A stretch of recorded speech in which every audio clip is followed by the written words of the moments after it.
Reka twibukanye uko twakuze ari iwacu ku Gatumba,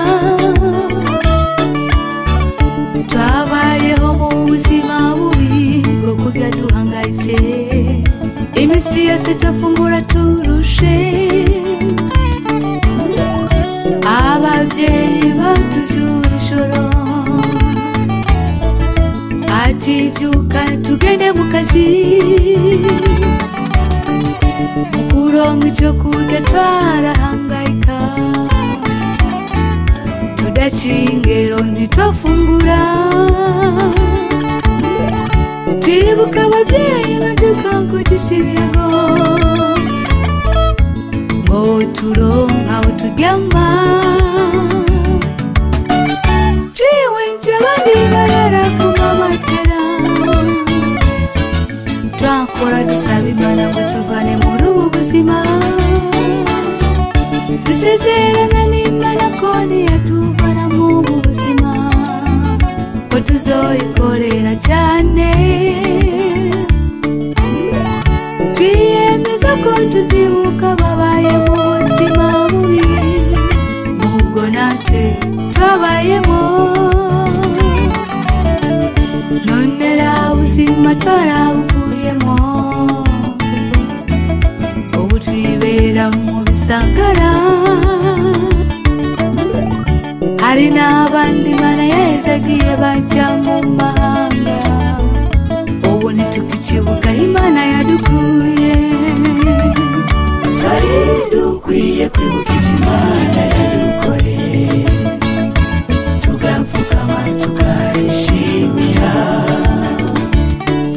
hama tukibuka gufasha n'abandi twasize inyuma, bakibaye mu buzima nk'ubwo twabayemo.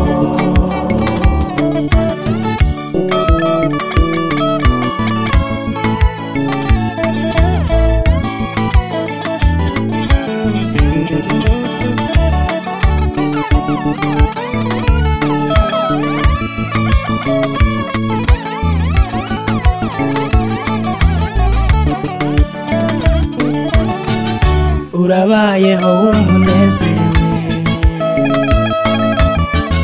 kubera atacubura mu buzima, ubu wambara neza ufungura neza, ubu ufata imodoka uja ku kazi, kari iwanyu wafata isuka uja kurima, none ubu urarimisha ntucibuka uko bafata isuka, uwapfuka musenga Imana igukure mu bwo buzima,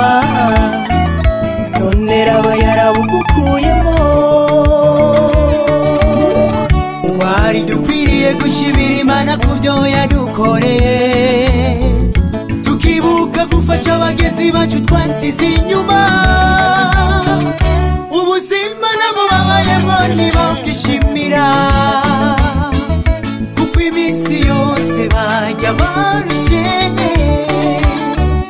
nabo barifuza kubaho nk'uko nawe ubayeho, nk'uko nawe wabyifuza kubuvamo,